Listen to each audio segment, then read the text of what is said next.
So, how'd you enjoy the movie? Well, I think we should tell everybody what movie we enjoyed this week. Well, everybody, welcome to the Film Club podcast, where the film movie couple talks about movies. I'm Dean. I'm Boo. And we are talking about... The Killing. Even though I keep wanting to call it The Killers, that's another movie. Yes. And one of my favorite bands. Yes. This is The Killing, directed by Stanley Kubrick. Your Lord and Savior. Yes, my film Jesus. And this is part of our November series where we're watching movies you've never seen before. The Killing is, for me, the last film in Kubrick's canon that I've never seen. So, how sad are you today? This is a harsh tragedy. I feel horrible about not having any more Kubrick to watch, but I gotta break that cherry eventually, and it was a pretty good movie. It's pretty good cherry, as it were. It was a good poppin'. Good old poppin'. Also, those poppin' videos on, like, Reddit, where people pop, like, blisters or zits or whatever, skeeve the fuck out of me. Oh my god. I mean, they're interesting, but after a while I get super grossed out. I have to, like... Well, the thing is like, they're interesting, like a train wreck is interesting. Yeah. Like, oh my god, that's so gross. Oh, why can't I look away? And, like, sometimes they just come on in, like, the random feed of Popular or whatever, and you scroll past and you're like, oh god, what? Oh god, why are you doing that? And you end up watching, like, 5 of them in a row. The worst is, like, if you're on Instagram watching Reels, if you watch too many of a certain type of Reel, it'll just keep showing up. So I had that issue with, like, the pimple popping stuff, and I was just like, yeah, I don't want to watch all of these when I'm trying to, like, eat. I gotta not watch these anymore on here, because it's just... Ugh. Oh, yeah. But still fascinating. Indeed. Another fascinating thing is this movie. Yeah, I mean, this whole month is fascinating, because I think we picked movies that both of us haven't seen. Yeah. At least so far we have. And this movie is also cool because this is Kubrick's, like, third film. Like, right after this, he does Paths of Glory, which is, I think most everyone considers, is the first Kubrick film. Like, that's where the canon starts of, oh, after this, he just makes masterpieces. Yeah. And The Killing is interesting because it's a very low budget, it's a very B picture, it's a noir film, and you see a bit of that Kubrickian stylings you see later on, but it's not completed yet. Yeah. But we're gonna have the Kubrick conversation today. Dean's gonna split into two and have, a very strong, passionate argument. Oh, I'm gonna try, but... and I'll try to keep the two of them from killing each other. One's the evil Dean, the other is the good Dean. But, because we're covering Stanley Kubrick, right? Yes. And I think, he is considered one of the best American directors of, like, the last 60 years, 70 years, all time. Maybe. I was going to say all time. But what's your relationship to the Kubrick canon, Like, the films you've seen of his, like, what are your thoughts on the guy? Well, I mean, I enjoy Stanley Kubrick movies. Dating You, Stanley comes up quite a lot. So for a while, it's like, yeah, I can't watch a Stanley Kubrick movie because it's going to be, did you know, Boo? And I'm like, yes, I know. Yeah. But, I enjoy his films. Even this one, I wasn't anticipating it. I'd never heard of it. And I was kind of like, wow, it's going to be interesting to see Stanley Kubrick do film noir after seeing, the range of Kubrick. And I was very impressed with what we got. But I'm still holding that The Shining is my favorite Kubrick movie. Yeah, The Shining is a pretty strong pick of favorite Kubricks. Mine's 2001. And, I'm from that film schooly thing where there's always that one kid in your film class that's obsessed with Stanley Kubrick for some reason, and I was that guy. Yes. But it's one of those things where I just enjoyed all the movies I saw of him. I legit was like, oh, all the fucking 13 movies he made are all enjoyable, and I like all of them, and that's kind of why I got in on that, because people even, like, Steven Spielberg hasn't made an entire filmography of good movies. Like, there's a badder movie in there. Didn't you tell me recently that you had read that Steven Spielberg, like, snuck into a 2001 screening? I mean, not, like, snuck in, but... No, yeah, that's... It was, like, some random city was having a screening, and he was doing, like, a press kit or a press tour, and he was just kind of like, yo, I got like a couple of hours. Let me just It kind of slide wasn't- into the back. It wasn't even that James Bondy. What it was a movie theater in New York, right? Guy goes in and he's, they're showing 2001: A Space Odyssey or whatever. Okay, I'm going to get in and get the second showing. And as he's, getting his stuff out, the usher is like, hey, dude, look. And as he turns, the town car drives away. He's like, what was it? It's like, that was Steven Spielberg. He showed up, bought a ticket, and just sat and watched 2001: A Space Odyssey. Like the showing right before you, and then he left. But that's like just an interesting thing, because Spielberg and Kubrick were really good friends when Kubrick got older. Was he? Yeah, that's why Stanley Kubrick made AI. AI was going to be Stanley Kubrick's film, and Spielberg made it after Kubrick died. Yeah. As kind of like, homage, he's my friend, and I was there when he was kind of developing it, so I'll make the movie for him. Yeah. It's kind of know that. famous. Yeah, it's kind of like one of those famous stories of the lost Kubrick movies, the movies he tried to make that never got around to making. Napoleon's another one. There's AI. I think he almost made The Exorcist. He was in talks for that. And there's a lot of movies that Kubrick almost directed and never got around to. Interesting. But I was kind of surprised, because I know you love Barry Lyndon so much. Oh, it's an amazing movie. That's why I wondered if that over time would be, your crown jewel. But it's cool to see that 2001 is still your end-all be-all movie. Oh, yeah. I mean, Barry Lyndon's hilarious. That movie is a lot funnier than I think people get. Honestly, Stanley Kubrick's a lot funnier than I think people realize. Because a lot of his movies had this weird, dark sense of humor.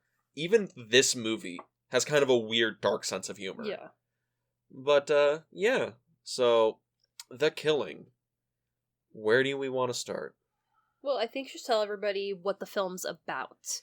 Because if I do it, it's going to be a very fast synopsis. Well, don't worry. I actually have the box with me this time. I'm Wow. gonna just read the back, because this is an old school DVD that tells you everything about the movie. When ex-con Johnny Clay, played by Sterling Hayden, says he has a plan to make a killing, everybody wants to be in on the action, especially when the plan is to steal $2 million in a racetrack robbery scheme in which no one will get hurt. But despite all their careful plotting, Clay and his men have overlooked one thing.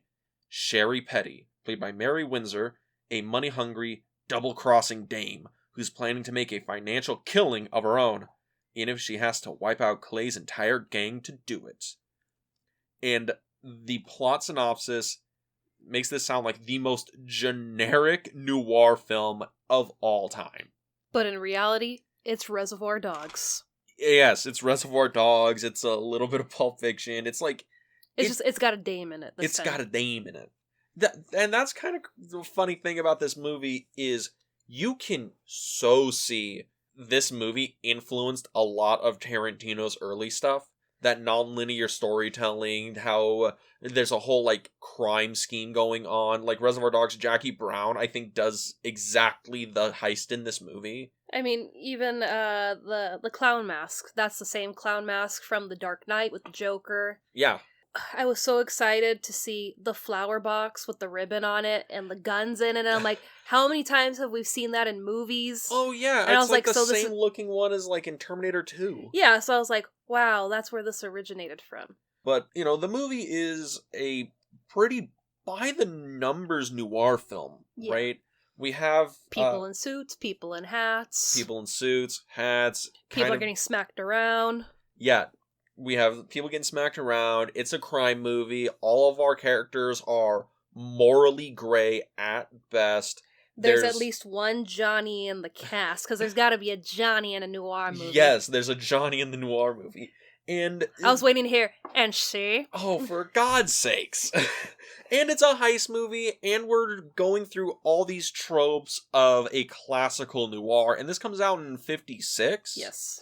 And the noir genre kind of peters out in the early 60s, right? Yes. Yeah, so it's just one of those things to see a movie in the mid-50s that is just the perfect distillation of, this is literally the most by-the-numbers noir film you could possibly make. And it's made by Stanley Kubrick.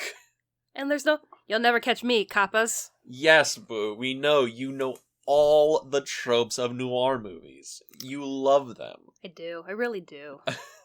Well, why do you enjoy noir movies so much? They're fun. And I love black and white movies, so it's cool to see from a photographer's perspective, the lighting. Lighting is such a big key element in noir films. And this one, it's pretty balanced because we have a lot of this happening during the day. And I love that even though this is a noir movie, it feels like a Stanley Kubrick movie. And it's like we're getting, scenes twice because we're seeing how things are actually playing out in reality. But then we're seeing all the planning behind it, and it's like, oh, okay, so that's why this is going this way, this way, this way. But yeah, noir is just a lot of fun. People are dressed cool, there's cool cars, there's action, and yeah, we get that in this movie. I like how you mentioned that, this feels like a Kubrick movie because you see the planning and all that stuff, and that's something that comes up in a lot of Kubrick movies. I feel like he's really obsessed with process. Yeah. Like, in 2001: A Space Odyssey, we see everything played out in full when they're going out on the spacewalks. We see the whole process of things happening. And even in Doctor Strangelove, famously, it shows the entire process of how something like this happens and how it can go wrong. Yeah. And I think that's the interesting thing about a lot of Kubrick's career when you look at this movie, is no matter all this planning, you make this entire environment as perfect as possible, and then chaos happens. Ensues, exactly. That's 2001: A Space Odyssey. Yeah. It's like, oh, we make this perfect machine, this perfect plan, but then something goes wrong, and then the chaos that happens after that. That's a lot of his movies. And also, a note on the lighting in this movie. Yeah, the lighting in this movie is really, really good, to the point that Kubrick decided to just fire his sound recordist so he could light the movie the way he wanted to. Hey, I mean, it'd be like that sometimes. You never know. I mean, lighting is not my strong suit as a photographer. But, well, you do like street photography most of all, so you use a lot of natural lighting and things like that. Yeah. I mean, that's kind of my go-to, but, working in a studio, you have to know how to work with lights. And I mean, there's just some people, it's like when you help your dad, like, fix the engine of the car, and you could be holding the flashlight, and he's like, no, let me do it, and then he takes over, and it just completely lights up the engine block. That's how some people are. When you're holding the flashlight, it's like a dime-size beam of light, and when he grabs it, suddenly the whole thing is illuminated perfectly. Angels are singing, and it's just like, how? And it's the same with photography and filmmaking. Some people, they just got that natural flair for lighting, and this movie, it's, it's beautifully lit, and it's not all at night like a lot of noir movies. It's like, it's interesting to see a noir during the day. And it's like, we get that contrast night and day, but everything's usually happening during the day. Yeah, because it's a daylight robbery. During the 7th race. Yes. The thing is I wanted to bring this up, that, this is still like early Kubrick, right? And at this point, he made Fear and Desire, which he completely disowned. Like, I've seen it. It's like, it's a rough movie. It's not horrible, but you can tell it was like made pretty cheap, pretty quick, and it wasn't like a fleshed out idea. And I've seen like Kiss Me Deadly, I think is the name of his next movie.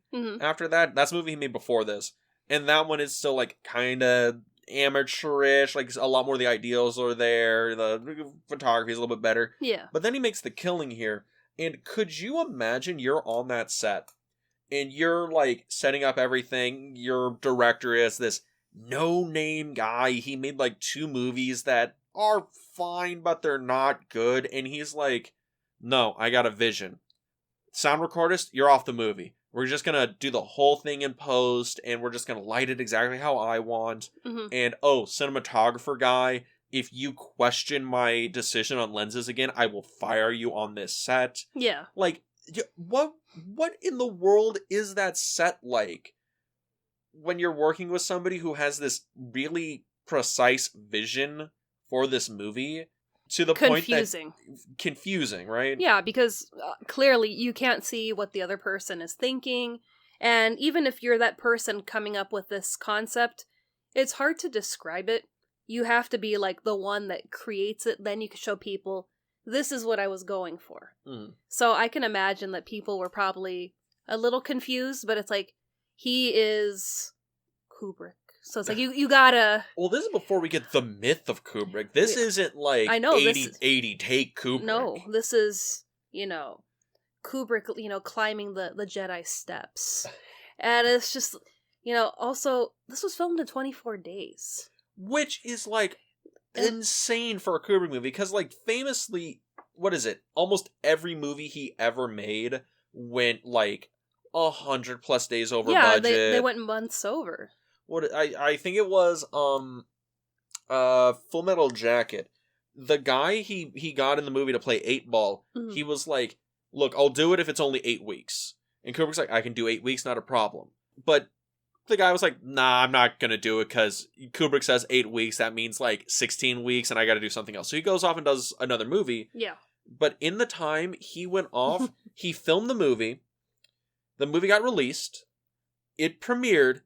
And at that point, they were only halfway through production on Full Metal Jacket. Because that movie went 2 years over schedule.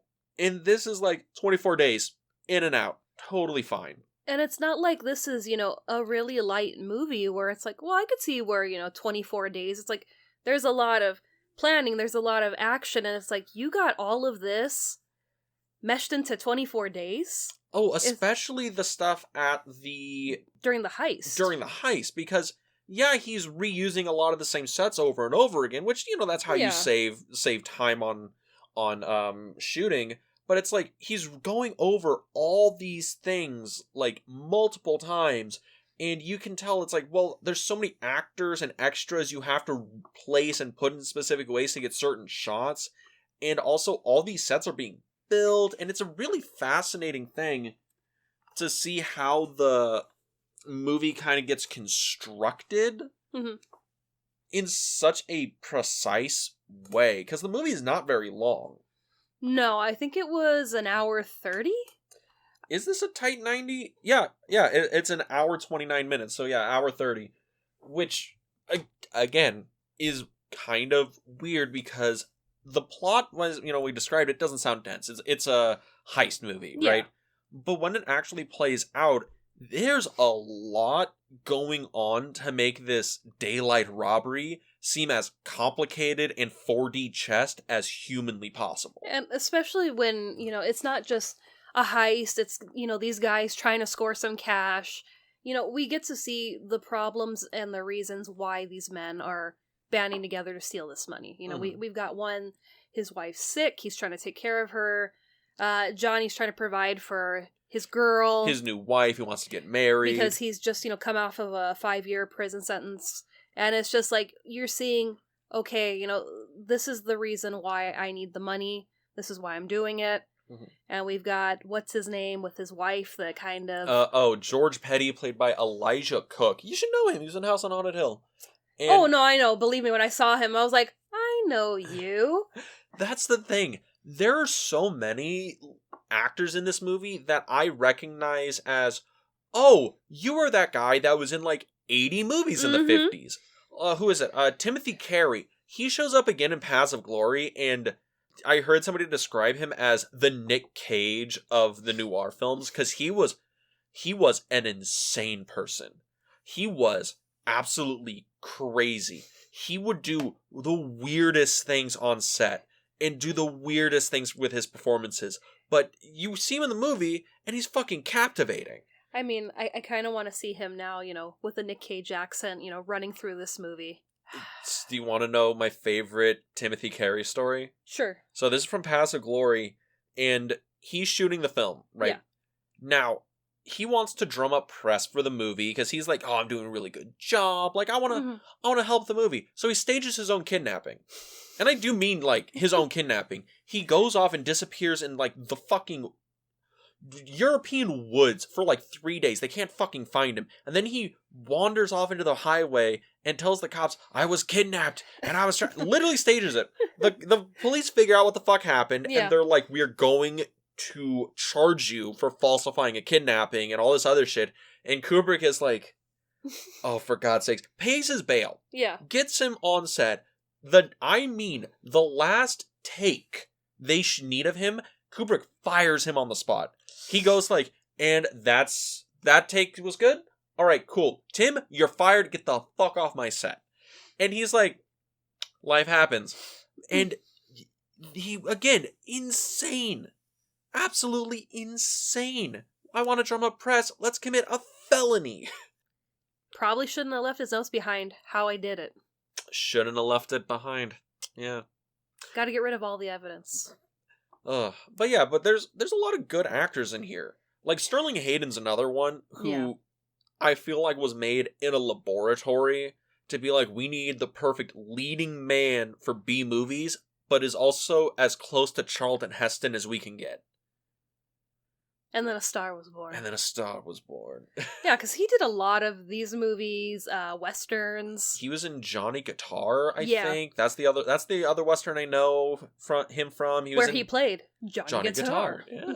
He was in Dr. Strangelove as the general, and he's one of these actors where you see him in this movie, and he talks like he's in a 50s noir movie. Mm-hmm. And then you have somebody like Timothy Carey, who's playing this really weird, he's talking to his teeth for some reason, which was his choice because he was like, well, I'm gonna die in the movie, so I'm dead already, so I'm gonna talk like I'm already suffering from rigor mortis. That is literally his thing. And Stanley Kubrick was like, okay, you stand over there and you do that, I'm gonna go back over to my chair over here. Exactly. And then you have Elijah Cook, who nervous. Is so nervous, but he's giving such this naturalistic, like, hangdog, beaten down by life performance. And then you have Mary Windsor, who is owning every fucking scene she is in. Was hilarious. Oh, yeah! I was dying, she's like, oh yeah, I cooked you, steak dinner with asparagus and potatoes. He's like, really? I don't smell it. She's like, well, if you go down to the market, you will. They have all the ingredients there. And I was like, you have used that line on me before. I have not. Yes, how you lie. And that's the thing. She is playing the wife character. She's the femme fatale of the movie. Exactly. She's the femme fatale, and she's not giving these one-liners or these insults to Elijah Cook in a way where it's like, oh, that's just like, noir, snappy dialogue or whatever. She is tearing this man's soul down. Mm-hmm. She is saying some cruel things to this man. I love it. It's so good. No, I mean, I love her scenes. I wasn't expecting her. Mm-hmm. And I was like, oh, okay, it's going to be centered around the guys. And it's like, oh, no, we get a good, while that we get to see Sherry in the movie. And she gets to, just knock her lines out of the park. Yeah, and I love how when she dies in the movie, she has to go out insulting Elijah Cook one last time. Well, yeah. God damn. It's like, you may have killed me, but I'm going to burn you one more time before I go. So good. I'm sad that her career wasn't, like, bigger, because she seems like the perfect femme fatale for these. Oh, yeah. But she had kind of a rough go, because she was, like, apparently, like, a really tall actress. Mm-hmm. Like, you see her in the movie, and she's, like, a head taller than Elijah Cook. And, I mean, that also, helps with showing that, she's above him, and, he's kind of like, yes, dear, okay, dear. He's so beaten down. Mm-hmm. She's this physically imposing presence over him. Yeah. And yeah, because I think she was like almost 6 foot tall. Wow. Yeah, or she was between like 5'10" and 6 feet. Like she was a tall lady, and this is also back in like the 1950s where leading men were 5'8". James Cagney famously 5'4". Yeah, it's always something to go back and like read up on like old movie stars, and you think oh, these larger than life stars, and it's like you were 5'5". Yeah. How tall is your leading lady? Like 4'11"? What is it? Cary Grant, I think, famously never weighed over 140 pounds his entire life. Wow. And you see him, and you're like, no, that's a like proportioned dude that looks kind of athletic, and you're like, he's only 140 pounds. Like that's insane. He was only like 5'2"? What the hell? But that's the thing. So that's why her career wasn't super big, but she's giving like a star performance in here. Oh yeah. At least enough to be like, oh, we can have you be the femme fatale in every MGM B noir film for the next 10 years. I'd watch it. I'd never heard of her before or seen a performance from her before. I would have watched all of them because she was just so hilarious, and she just had the look. She looked like a femme fatale, and it was just like, I appreciate this so much. Oh, yeah. It's not like, like, oh yeah, they're really trying to, give her edges and, get rid of the softness. It's like, no, she had it. Oh, it's good. Oh, is there... Okay, there's only one other person in the cast I wanted to point out, and that was Maurice, the big guy. The wrestler. Big guy? Okay. Because he's played by Kola Querinani. He is a Georgian actor that looks, more or less right. Yeah, I know this. He was a Georgian actor. He was a professional wrestler back in the day, wrestling under the name Nick the Wrestler. And he got the part in the movie because him and Stanley Kubrick were in the same chess club together in New York. Oh, yeah. I read about that. Yeah, so, like, you see him in the movie, and he's hanging out the chess club, and he speaks in these kind of long, really intellectual monologues, like when Sterling Hayden's character comes up, and he's like, I got this big heist, and he's like, Clay, you must understand, you must be good and happy with mediocrity. We are not men who strive for the mountains, we are men who must be happy with our station in life, and that is only where you can find true peace. And then we get a WWE match. And then we get a WWE match. Sorry. WWF match. Well, we gotta take it. Technically, it's a WWF match. This is in the 50s. Yeah. But that's the thing. Okay, ECW. Just Jesus. But that's the thing because Kubrick just, cast him in the movie because that's exactly who he was in real life. Yeah. He was just this big, burly wrestling dude who just played chess. And, yeah, he is so convincing in the action scene because it is hilariously choreographed to be legitimately a wrestling match. Like, he's doing, collar and elbow tie-ups. He does an F5 on some guy. He gives somebody the Irish whip into the bar stand. I was waiting for him to do it. You can't see me. Boo. John Cena's parents weren't born yet. If we're going WWE, I want to see some of my favorite moves, and he had some moves. Oh, man. I was ready for him to, jump off the bar. Jump off. Yeah, I'm surprised we didn't get a nice flying elbow going on here. People's elbow. But yes, and now we can talk about Val Cannon, played by Vince Edwards, who's the stick-up man for Mary Windsor's character. Yeah. He's the one who's actually going to go in with the gun and get the money, right? Yeah. Because he's having an affair with her, and he's pretty good in the movie. And I think he has one of the best shots in the movie. Him and Mary. Mm-hmm. When they're over the lamp and it's underlit. And it's this is noir. Oh, yeah. And they're talking about how they're going to betray him. And as soon as he says the line, he's like, how many of them are we going to have to kill? And the light hits in that moment. It's like, oh, that is encapsulates. That is Kino. It's Kino. It encapsulates the movie. Oh, it's such a good shot. I mean, even, when we get to that part where he infiltrates the den after, the heist has been made. And just that shot of him slowly walking in with the rifle. And you're like, oh, shit. It's just it's about to go tits up. It's like, we were this close. We were just waiting for Johnny to show up with the cash. And we've been got. Oh, yeah. I wanted to talk about Johnny's character a little bit. Because Sterling Hayden playing Johnny Clay, he's our lead, right? Yes. And what do you think of him in the movie? I think he's perfect film noir guy. Mm-hmm. Kind of quiet. He's interesting to look at. He's got, just... that face. He's got that face. He's got the style. And it's he doesn't have to say too much. He just needs to, be the guy waiting for the door to open to, to stick him up. Stick him up, get the cash. And, yeah, I mean, he was just kind of cool in this movie. I mean, we see a little bit of him and Faye. That's his fiancé. That's his fiancé. So it's we see him break that kind of stoic character.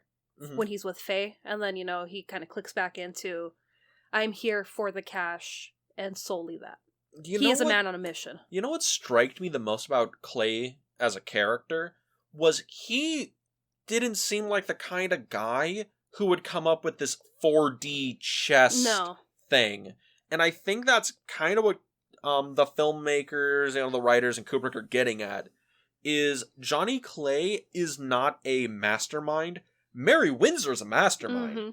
Johnny Clay is the kind of guy who should be sticking up liquor stores. He's the muscle. Yeah, he's like that's the thing. He's the thug, Mm-hmm. but he's trying to be Better. the better. He's trying to be the mastermind. And even if he got away with the money, he's not going to be happy with it. No. I mean, let alone seeing him go from, happy to see his girl to, doing the job, and then seeing his soul crushed at the end of the movie. Oh, that ending. Because, I mean... Oh, that ending. I was waiting, like, okay, he's gonna flip his shit. It's gonna happen. And then it's just like, no, he went the opposite, and it's just, you see the heartbreak, and just like, that's it. Yeah. And I think that's the thing that happens in a lot of Kubrick movies, is you can plan the perfect thing, but as soon as there's chaos involved, you can't control everything. No. And that's interesting, because in this, it's like something so simple. A dog ran out in front of a thing, and the driver driving his little suitcase had to turn slightly to the right, and it knocked the suitcase open, and money splashes out and waves away. And it's just a really well-told noir story. Yeah, because it's nothing that it's, super over the top or dramatic, where it's, the suitcase blew up, or, it's just something as easy as the person that's transporting the luggage had to kind of, just take a quick turn, and of course it's sitting on top of all the other suitcases, not strapped down. Why wouldn't it fall off? Oh, it hit the pavement, the locks broke. Yeah. There goes the money. It's very realistic. And another thing is, so Sterling Hayden was not going to be the first person to play this role. Yeah.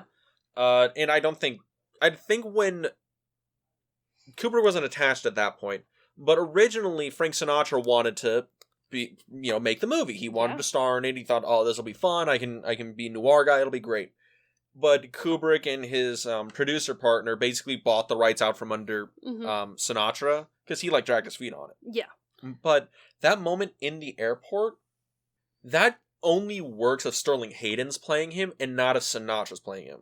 Because there's the scene in the airport when he's talking to the attendant, and he's like, hey, I have this suitcase, I want to carry it on. Oh, sorry, we can't do that, it's too big. But how about this? We'll cancel your flight, and we'll refund you the money free of charge. And he's like, no, I want it on the plane. If that's Sinatra, Sinatra's charming enough, and, he'd sing. Well, yeah, sure. But he's charming and witty enough to where he could definitely play to, I can get them to give me that on the plane. He's like, I can do that. Sterling Hayden comes off as, oh, I'm not able to schmooze you, because I'm not that kind of criminal. If this was a thing where you came over and were a dick to me, I can just punch you out. Yeah. But the airplane attendants are not a noir movie. They're just being super nice and oh shucks, fella, we're sorry for the inconvenience. And I like that. I like Sterling Hayden in this movie over somebody like Sinatra. Also, if Sinatra was in this movie, it'd be a totally different movie. Definitely. We'd probably have the whole Rat Pack involved. Would have been interesting. But yeah, because it's the Rat Pack. It's true. Dino, Sammy. This would have been a pre-Ocean's 11 heist movie for Sinatra then, wouldn't it? I think so. Yeah, because I think Ocean's 11 came out in 1960 or something like that. I think it came out in the 60s. Yeah, that I don't know off the bat. But yeah, and this movie was also based on a novel, Clean Break, that came out in 1955 by Lionel White. So it was interesting to see, is this just, someone's screenplay, or is this an actual book? And I was like, okay, cool, it's based off of somebody's book. And that's almost, the title of this movie. Yeah. But, I think the killing is more striking. Oh, yeah. This is back in the day where you can get a movie greenlit if you just had a good enough title. Yeah. What famously, Friday the 13th only got made because somebody was like, how have we never made a movie with a name like that? Yeah, fuck it. Yeah, here, go make the movie. With this, because, what was the name of the book it was based off of? Clean Break. Clean Break? It doesn't sound like a striking thing you can see in a poster. The killing, though, it has that double meaning. There's going to be people dying. Also, these guys are making a killing. And the whole idea of, movies being greenlit on a title, this is a really good title. And people keep reusing this title. Oh, yeah. I mean, also, a note on the screenplay, because this has one of the weirdest screenplay credits I've seen, because it's Stanley Kubrick screenplay, Jim Thompson dialogue, and Lionel White novel based on. Yeah. And I guess how this actually happened. So Stanley Kubrick got the rights from Lionel White and wrote an outline for it.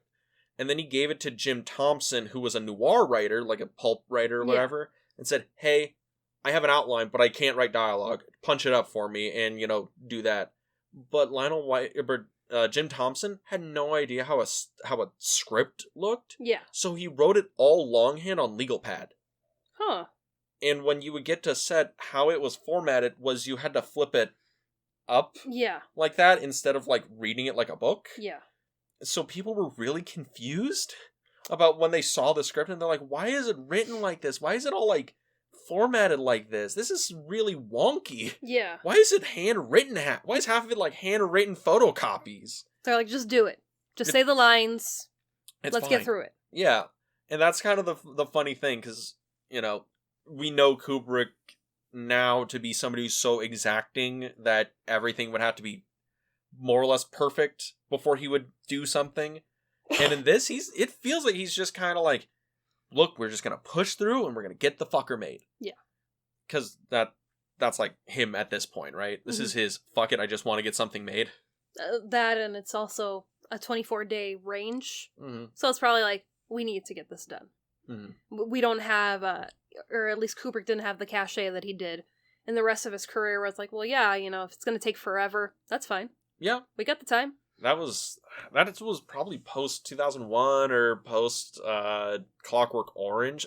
No, post Spartacus, because after Spartacus he got like a blank check for the rest of his career. There you go. Yeah, because he did Spartacus in like 1960, right after Paths of Glory, and that was his like blank check for the rest of his career. He made so much fucking money off that movie. Yeah.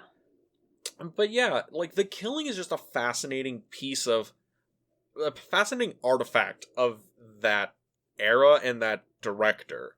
But what else do we want to jump on to before we move on, I guess? I'm just so taken aback. Reservoir Dogs.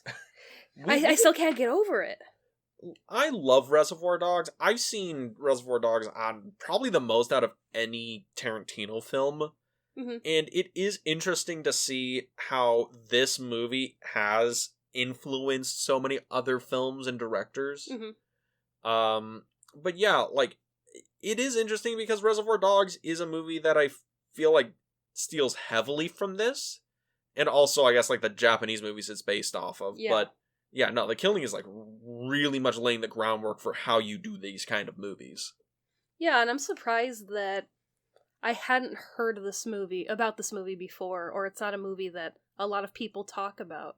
Well, the main reason is because this movie was one of the non-canonical Kubrick movies. That, and it also didn't do that well when it came out. It did horribly. And it's crazy to know about the producer's reaction to this movie. So, this movie gets released through, like, United Artisans, or United Artists. Yeah, Artisans it's like baking. Something else, But they screen the movie for producers, and they're like, this movie makes no fucking sense. Cut it chronologically, because it was cut, how it is in the movie. Yeah. And they were like, fucking fine, whatever. Because they don't have clout, and they're like, whatever, as long as we get the movie bought by somebody, it'll be fine. Yeah. Then they do a test screening with it, now cut chronologically. And they're like, oh, this movie's fucking garbage. Do it the other way again. And then they go back and redo it, so now it's cut like it is in the film, but the producers are still like, this still makes no sense. Yeah. Put voiceover in it to have it explain the whole thing. And Kubrick's like, fine.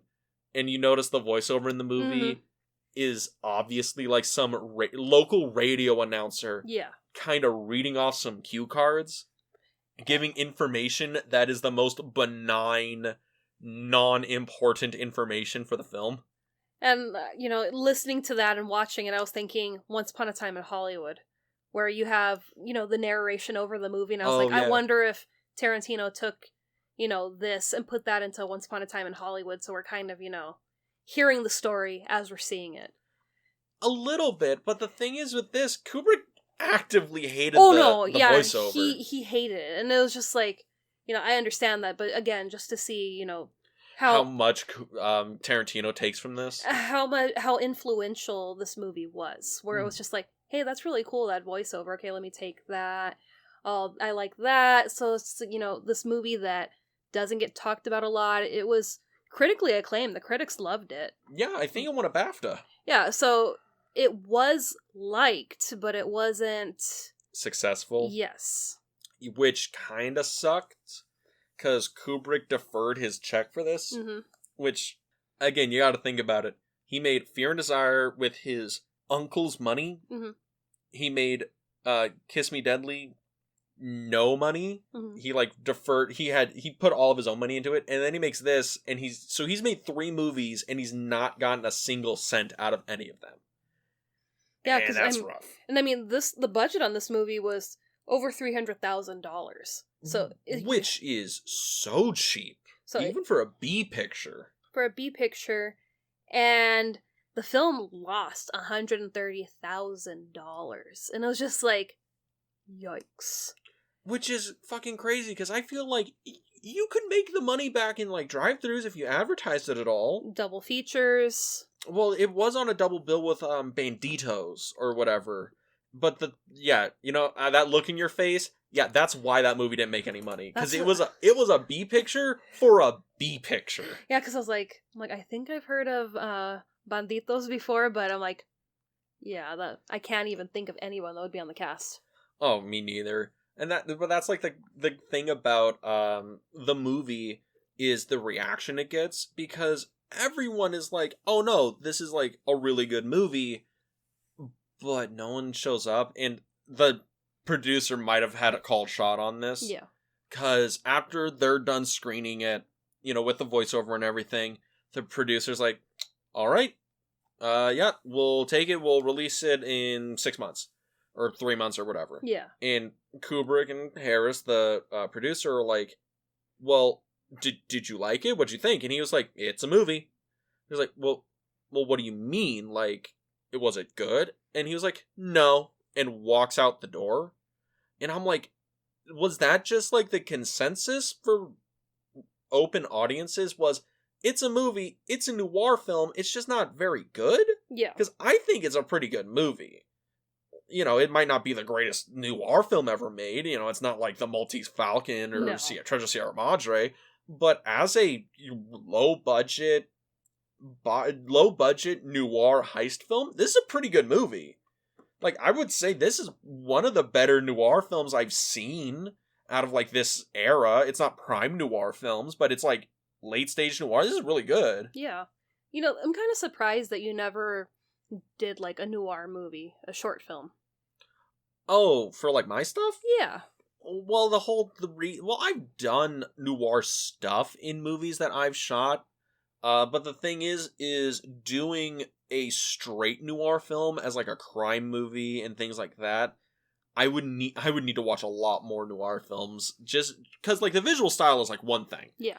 But to do something more akin to the actual story stuff, that's just stuff that's never really got made any interest to me, because it would just be a crime heist things, and I know that if I started writing one, the dialogue would devolve into, look here, she, stick him up, she.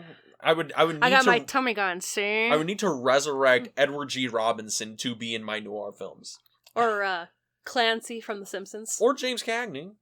Yes, Cagney. Or again, Clancy Wiggum. Yeah. Maybe Hank Azaria is available. Maybe. Or is it Hank Azaria or Dan Castellaneta who does Clancy Wiggum?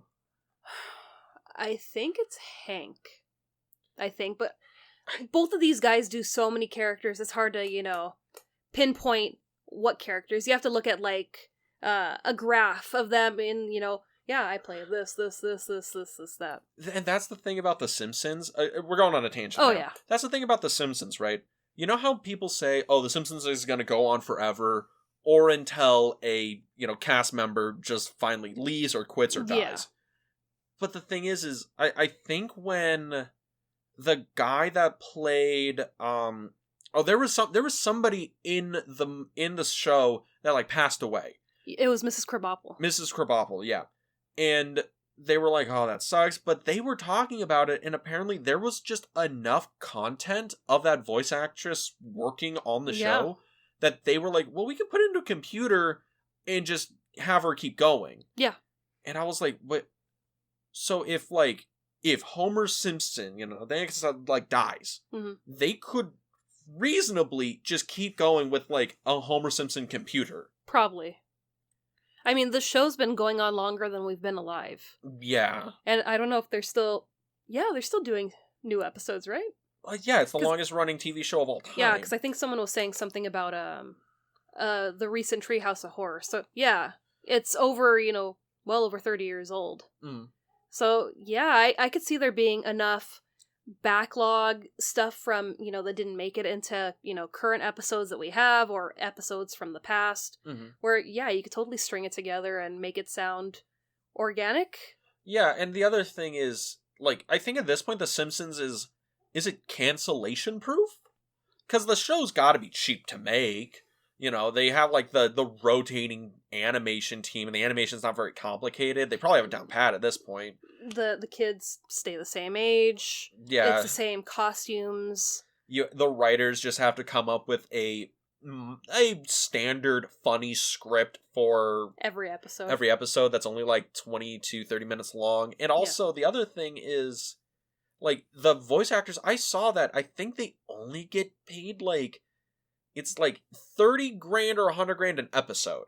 Like, it's not a lot an episode, but it's like uber consistent work. And, they get royalty checks or whatever, which, could you imagine you were just like on like the first 5 seasons of The Simpsons doing like guest or bit roles?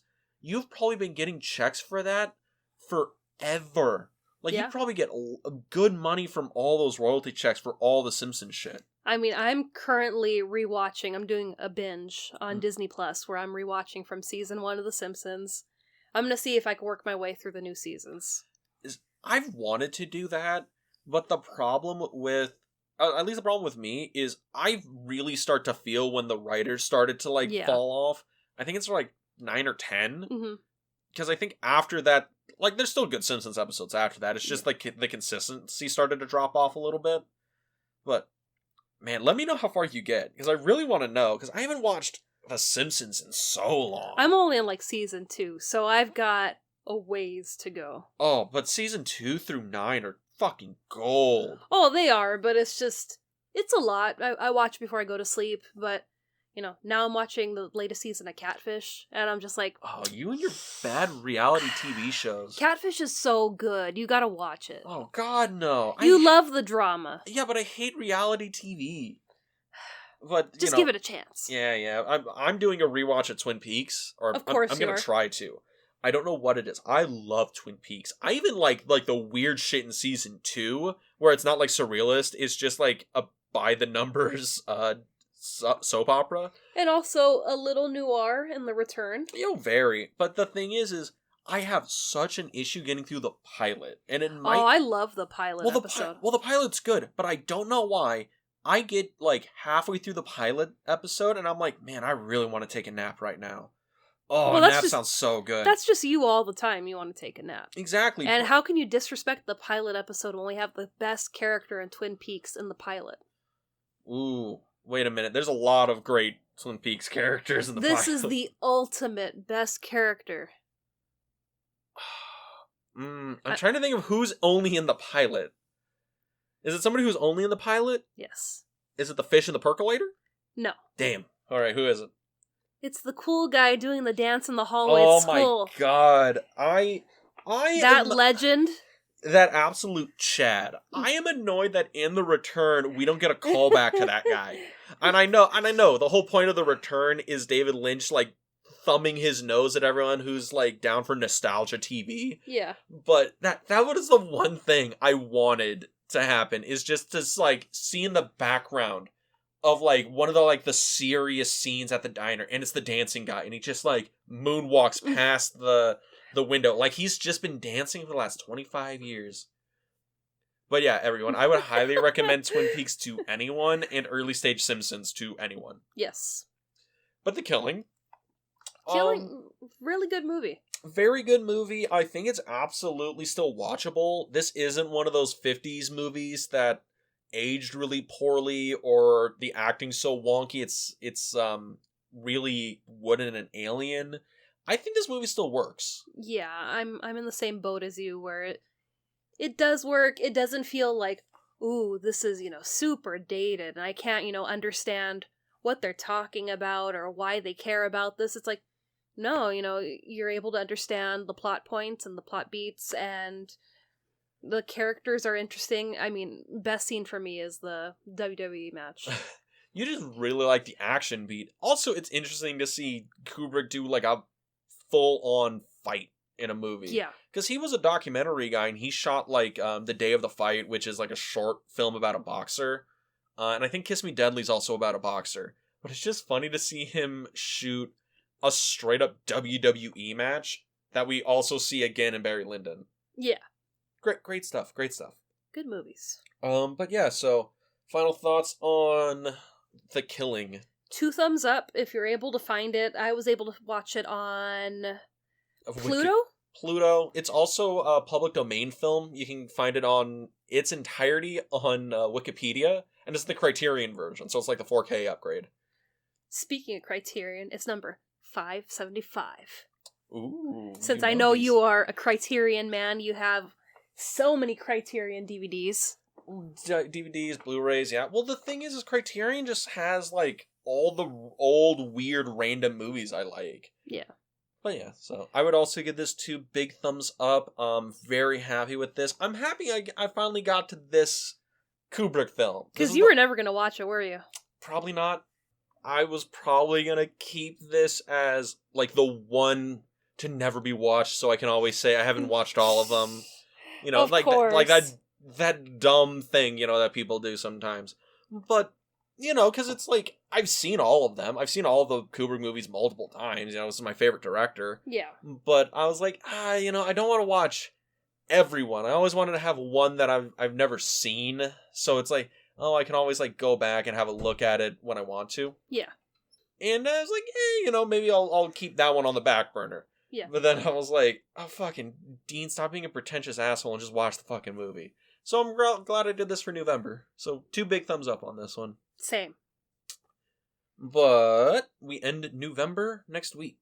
That's right. November is coming to an end, and this is surprisingly a film I haven't seen before. Is it? It is. For November? For November. And, just you knowing me in general, we're going to be watching Hitchcock. Is that what Hitch? Oh, is that the one with Anthony Hopkins? Yes, and with Dame Helen Mirren. Oh, okay. And it's about the making of Psycho. Ooh, fancy. With Scarlett Johansson. Oh, does she play Marion Crane? She does. Ah, of course. So, yeah, okay. It's a movie I haven't seen before. I've been excited. We finally found the DVD. That's one that I've been trying to watch it forever on streaming services, and it's always been you either have to rent it or buy it. Mm-hmm. And one of our go-to places, they had it. Yeah. So we're gonna watch it. It's interesting because I remember that movie had a big push where people are like, "Oh, Anthony Hopkins, he's playing Alfred Hitchcock. Obviously, he's gonna get an Oscar nom." Yeah. And then it like didn't happen, or like the movie like came out and everyone just like forgot about it immediately. Yeah, I don't remember the backstory. I also don't remember what year it came out, so it'd be interesting when we're doing the episode to see what Oscars it came out in and what, it kind of had to contend with. Yeah, because I remember people were like hyping it up because Anthony Hopkins, and they're like, oh, this is where he finally, you know, gets a Best Leading Actor Oscar, right? Yeah. He's playing. This is such a Hollywood, you know, love letter movie. He's playing Alfred Hitchcock. It's about the making of Psycho. It has all the casting, blah, blah. It was set up as a prestige drama. Yeah. But if they wanted to listen to that, where can they go? Well, if you want to listen to us on a different platform than you currently are, you can find us on Apple Podcasts, Spotify, Google Podcasts, and YouTube. Yep, you can find us on our YouTube channel, The Film Vault. That is The Film Vault on YouTube, where we release videos every week of our podcast. And yeah, like, comment, subscribe, all that fun stuff. But if you wanted to follow us on social media, you can go to The Film Club Podcast on Instagram, where we post daily stories, trivia, upcoming episodes, and our random adventures that we go on. And with that, We'll see you next week at the Film Club. have a good week, everybody.